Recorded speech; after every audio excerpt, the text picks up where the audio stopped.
Hello दोस्तों, आप सभी को मेरा प्यार भरा नमस्कार। आशा करते हैं कि आप सभी ठीक होंगे।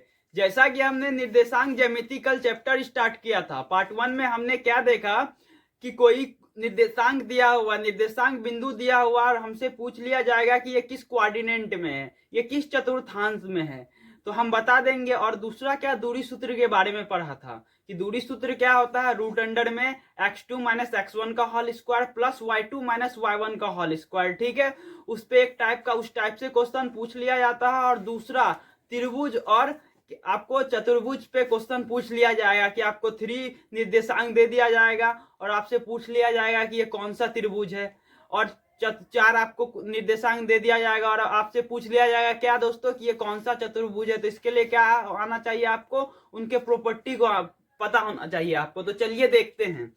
अगर आपको क्या है कि पहले 3 बिंदु दिया हुआ है, ठीक है, ए दे दिया है आपको, बी दे दिया है, सी दे दिया है, मान के चलिए ऐसा त्रिभुज बना लिए। ठीक है, ये मेरा ए है, ये क्या है दोस्तों बी है, और ये मेरा सी है। ठीक है, मेरा A1 का निर्देशांक दिया है x1 कोमा y1 और B2 का दिया है x2 कोमा y2 और सी का क्या दिया हुआ दोस्तों x3 कोमा y3। तो हम फर्स्ट क्या करेंगे कि AB का दूरी निकाल लेंगे दूरी सूत्र के मदद से। AB का दूरी निकाल लिए, ठीक है, और BC का भी दूरी निकाल लिए दूरी सूत्र के मदद से। फिर BC का दूरी निकाल, फिर AC का दूरी निकाल लेंगे। ठीक है, तीनों भुजा का जब हम दूरी सूत्र से हम पूरा दूरी निकाल लिए, ठीक है दोस्तों, तो दूरी निकालने के बाद क्या देखेंगे, अगर तीनों दूरी मेरा समान आ गया, AB इक्वल BC आ गया, AB equal BC equal AC आ गया, तो ये त्रिभुज हमारा कौन सा त्रिभुज हो जाएगा, किस त्रिभुज का तीनों भुजा बराबर होता है, समबाहु त्रिभुज का। कौन सा त्रिभुज दोस्तों, समबाहु त्रिभुज। ठीक है, अब मेरा मान के चलिए तीनों भुजा बराबर नहीं आया। ठीक है, हमारा 2 भुजा बराबर दिया हुआ है ए बी बी सी, और हमारा ए सी बराबर नहीं आया। ये दोनों भुजा बराबर है, ये भुजा बराबर नहीं है। तो ऐसा कौन सा त्रिभुज है जिसका 2 भुजा बराबर होगा और 1 भुजा नहीं, तो समद्वि बाहु त्रिभुज। ऐसा कौन सा त्रिभुज है, समद्वि बाहु त्रिभुज। ठीक है, अब तीसरे नंबर का त्रिभुज क्या आएगा कि आपको कोई इक्वल नहीं मिलेगा, ना ए बी अलग आ गया आपका, BC भी अलग आ गया, AC भी अलग आ गया, तीनों अलग है। AC कुछ निकला, BC भी कुछ निकला, AC भी कुछ निकला, तो ये कौन से टाइप का त्रिभुज आएगा, विषम बाहु त्रिभुज। कौन सा, विषम बाहु। और चौथे टाइप के त्रिभुज में क्या आता है दोस्तों, वो समकोण त्रिभुज का क्या रूल था, अगर एक भुजा का स्क्वायर बाकी 2 भुजा के स्क्वायर के योग के बराबर आ गया तो वो कौन सा समकोण त्रिभुज कहलाएगा। मान के चलिए ए बी मेरा सबसे बड़ा निकला था, ए बी का स्क्वायर किए हम तो मेरा BC का स्क्वायर प्लस AC के स्क्वायर के बराबर आ गया, तो ये त्रिभुज हमारा कौन सा कहलाया, समकोण त्रिभुज दोस्तों। ठीक है, इसी तरह त्रिभुज पे क्वेश्चन आएगा तो आप बना लीजिएगा। अब चलिए चतुर्भुज को देखते हैं। हमने अभी दोस्तों क्या देखा, त्रिभुज को देखा कि अगर 3 मेरा निर्देशांक दिया हुआ है और पूछ लिया जाएगा कि आपको कौन सा त्रिभुज है, तो आप निकाल के उन प्रॉपर्टी पे लगाइएगा। अगर जिस त्रिभुज का प्रॉपर्टी को फॉलो कर रहा है तो वो मेरा त्रिभुज आ जाएगा। इसी तरह हमारा क्या होता है कि चतुर्भुज पे भी क्वेश्चन पूछ लिया जाएगा। इस बार क्या किया जाएगा कि आपको 4 पॉइंट दे दिया जाएगा। ठीक है दोस्तों, कितना आपको 4 निर्देशांक दे दिया है, ABCD। इसी तरह आप दूरी सूत्र के मदद से निकाल लेंगे दोस्तों। अगर मेरा ABDC आमने सामने का भुजा बराबर आ गया और हमारा डायगोनल ये जो विकर्ण है ये भी बराबर आ गया, तो ये हमारा आयत हो जाएगा। आयत में क्या होगा कि AB बराबर होगा DC और AD इक्वल क्या हो जाएगा, BC, और AC बराबर क्या हो जाएगा, BD। तो हमारा क्या हो जाएगा, ये आयत हो जाएगा दोस्तों। ठीक है, इसी तरह हम क्या करेंगे, ऐसा फॉलो कर रहा आयत हो जाएगा। अगर मेरा चारों भुजा बराबर आ गया और दोनों विकर्ण बराबर आ जाएगा, चारों भुजा बराबर आया, दोनों विकर्ण बराबर आ जाएगा दोस्तों, तो वो मेरा वर्ग हो जाएगा। जब लेकिन क्या हो रहा है कि चारों भुजा बराबर आ रहा है लेकिन हमारा जो विकर्ण है ACBD बराबर नहीं आया, तो वो कौन सा त्रिभुज हो जाएगा दोस्तों, सॉरी वो कौन सा चतुर्भुज हो जाएगा दोस्तों, सम चतुर्भुज हो जाएगा। सम चतुर्भुज का क्या होता है कि उसका चारों भुजा बराबर होगा लेकिन विकर्ण बराबर नहीं होगा। इसी तरह आयत का भी क्या था कि आयत में आमने सामने का भुजा बराबर है और विकर्ण बराबर है दोनों, तो वो आयत कहलाया। जब हमारा आमने सामने का भुजा बराबर होगा लेकिन विकर्ण बराबर नहीं होगा तो वो समांतर चतुर्भुज आएगा। आशा करते हैं कि आपको समझ में आएगा होगा। चलिए नेक्स्ट। तो हमने अभी त्रिभुज और चतुर्भुज के प्रॉपर्टी को देखा कि इस तरह से क्वेश्चन आएगा, आप बना लीजिएगा। चलिए नेक्स्ट टॉपिक को देखते हैं। इससे नेक्स्ट टॉपिक से आ जाता है क्वेश्चन का संरेखीय संरेखीय से, ठीक है, संरेखीय के पॉइंट से। अगर मेरा तीन बिंदु या तीन से अधिक बिंदु एक ही रेखा में होगा तो वो संरेखीय कहलाएगा। अगर तीन बिंदु से कम मेरा अलग पूरा एक ही लाइन में नहीं है तो वो असंरेखीय कहलाएगा। हमारा संरेखीय क्या कहलाया, जब तीन या तीन से अधिक बिंदु एक लाइन में होगा तो वो संरेखीय होगा, ठीक है। जब हमारा तीन बिंदु एक रेखा में नहीं होगा तो वो असंरेखीय कहलाएगा। जैसे ये त्रिभुज बना मेरा ए बी, मेरा तीनों बिंदु क्या है, एक लाइन में है, नहीं है, तो ये कौन सा हो जाएगा, असंरेखीय हो जाएगा। संरेखीय का एक प्रॉपर्टी क्या है जिसपे आपसे क्वेश्चन पूछा जाता है कि हमारा क्या है कि ए दिया है, बी दिया है, ये आपका पी दे दिया है, ठीक है। तो ये क्या बोल दिया जाएगा कि बोल दिया जाएगा क्वेश्चन में कि संरेखीय। आपसे ये अगर निर्देशांक पूछ लिया जाएगा या ये दूरी पूछ लिया जाएगा तो इसका प्रॉपर्टी क्या है कि ए बी जो होता है ना इक्वल होता है ए पी प्लस बीपी का। क्या होता है, ए बी इक्वल होता है BP, A P plus BP का। हमारा ए बी क्या होगा दोस्तों, ए पी और बीपी के बराबर प्लस का होगा, ठीक है दोस्तों। तो चलिए नेक्स्ट कॉन्सेप्ट को देखते हैं अपना। तो हमने अभी क्या देखा दोस्तों, संरेखीय।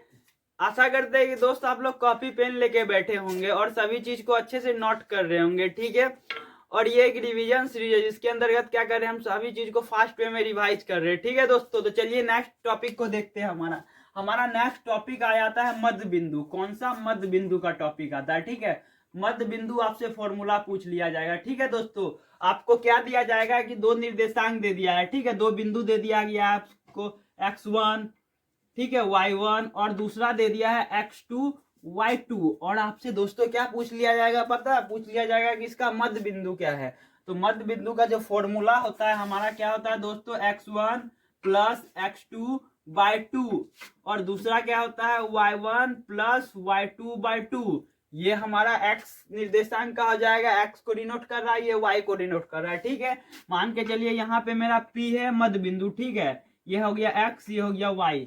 तो हमसे क्वेश्चन दे दिया जाएगा तो इस तरह आपको देखिए किस तरह से क्वेश्चन आएगा। मेरा ए पॉइंट दिया है कितना, 2 3, ठीक है, और मेरा बी दे दिया है कितना, 4 5, ठीक है। और आपसे क्या पूछ लिया जाएगा कि इसका मध्य बिंदु क्या है। तो मध्य बिंदु कैसे निकालेंगे, मान के चलिए पी जो है इसका मध्य बिंदु है, उसका आपको निर्देशांक निकालने बोल दिया जा रहा है, ठीक है। तो क्या करेंगे, x1 मेरा कितना दिया हुआ, 2, और x2 कितना है दोस्तों, 4, y कितना है 2, और मेरा y1 कितना हुआ है 3, और y2 कितना दिया हुआ है 5/2। तो यहां से मेरा कितना आ गया, 4 2 6, 6/2। उसके बाद 3 और 5 कितना हो गया दोस्तों, जुड़ के 8 आ गया, 8/2। तो मेरा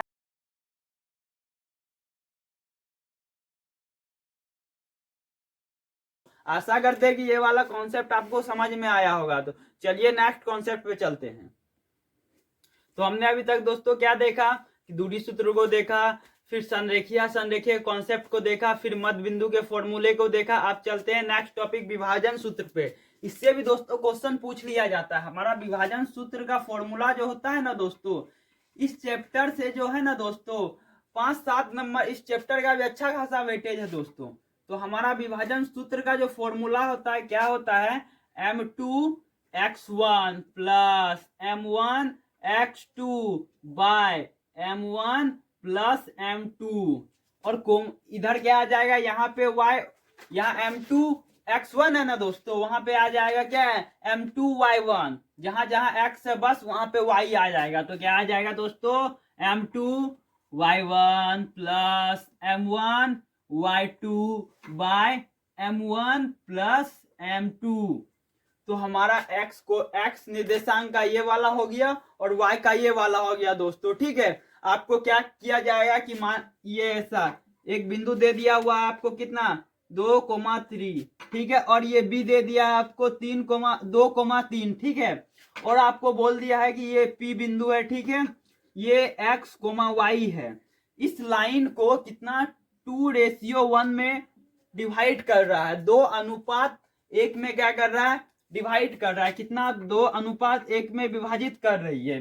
तो इस p का निर्देशांक बोलेगा निकालने दोस्तों। तो आप क्या कीजिए, यहां से मेरा m1 कितना आ गया दोस्तों 2, और m2 कितना आ जाएगा दोस्तों 1, और मेरा x1 कितना आ गया दोस्तों 2, y1 कितना आ गया दोस्तों 3, और मेरा x2 कितना आ गया यहां से 2, और मेरा y2 कितना आ गया दोस्तों 3। तो हम क्या करेंगे, इन सारे चीज को इस फॉर्मूले पे पुट करेंगे और हमारा आंसर आ जाएगा दोस्तों। ठीक है, तो हमारा आंसर आ जाएगा दोस्तों। तो चलिए, इससे इस टाइप का क्वेश्चन आता है और इससे एक टाइप का और क्वेश्चन पूछ दिया जाता है दोस्तों। चलिए देखते हैं। तो दोस्तों, विभाजन सूत्र पे एक तरह का और क्वेश्चन पूछ दिया जाता है आपको, क्या कि आपको इस बार क्या कर दिया जाएगा कि ए और बी दिया जाएगा। ठीक है, आपको यहाँ पे क्या है, मान के चलिए x1 दिया है, y1 भी दिया हुआ है। ठीक है, और हमारे पास x2 भी दिया है और y2 भी दिया है।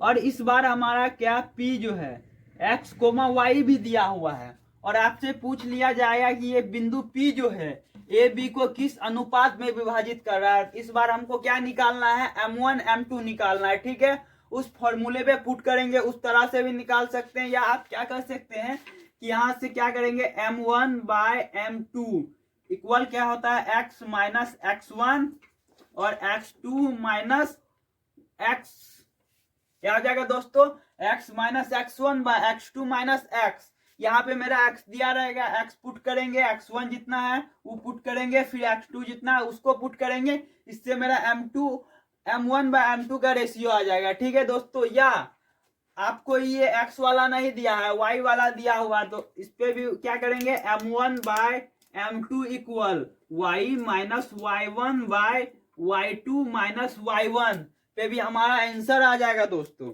इस पे एक तरह का क्वेश्चन और पूछ दिया जाता है कि दोस्तों हमारा जो है कोई पॉइंट दिया जाएगा और बोल देगा कि एक्स एक्सिस पे है। जब कोई भी पॉइंट एक्स एक्सिस पे होगा तो y बराबर क्या हो जाएगा दोस्तों 0, और पूछ दिया जाएगा कि बोल दिया जाएगा कि y एक्सिस पे है तो x बराबर होता है 0। ठीक है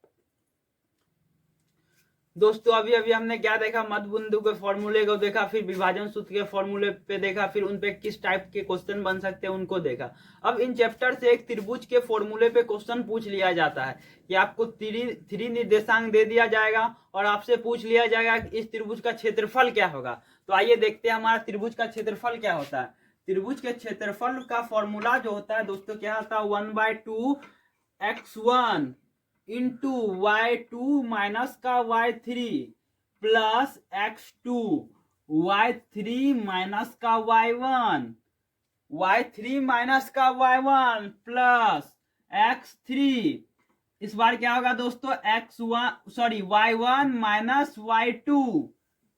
हमारा इसी फॉर्मूले पे क्वेश्चन पूछ लिया जाता है। तो हमारे त्रिभुज का फॉर्मूला क्या रहा दोस्तों, 1/2 into x1 into y2 minus y3 plus x2 into y3 minus y1 plus x3 into y1 minus y2। इस पे आपको क्वेश्चन पूछ लिया जाएगा दोस्तों, और इस पे एक तरह का क्वेश्चन पूछ लिया जाएगा कि आपको 3 निर्देशांक दे दिया जाएगा, 3 मान के चलिए, ए दे दिया है, बी दे दिया, सी दे दिया है, और आपको बोल दिया जाएगा कि मान के चलिए ये कुछ दे दिया 2 3, और ये मेरा दे दिया 4 5, ये आपको दे दिया 2, अब बोल y दे दिया, अब बोल रहा क्या y का वैल्यू फाइंड करने, और साथ में ये भी बोल दिया कि ये संरेखीय हैं। तो संरेखीय का क्या होता है कि दोस्तों, संरेखीय का जो क्षेत्रफल होता है त्रिभुज का 0 होता है, तो इसके बगल हम क्या 0 पुट कर देंगे। तो इस फॉर्मूले पे ये सारे वैल्यू रख के y का वैल्यू निकाल देंगे। आशा करते हैं ये चैप्टर आपको अच्छा लगा होगा। इस चैप्टर के जितने भी इंपॉर्टेंट टॉपिक थे सारे टॉपिक को डिस्कस कर दिया गया। इन टॉपिक से बाहर आपके एग्जाम में नहीं पूछा जाएगा। आशा करते हैं कि ये वीडियो आपको अच्छा लगा।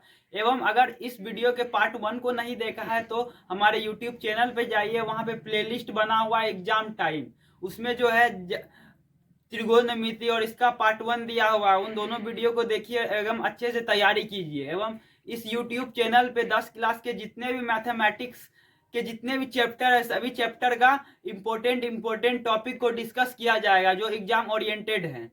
तो धन्यवाद हमारे चैनल को देखने के लिए, एवं चैनल को सब्सक्राइब करें, शेयर करें और जो भी क्वेश्चन होता है, जो भी डाउट होता है वो कमेंट करें।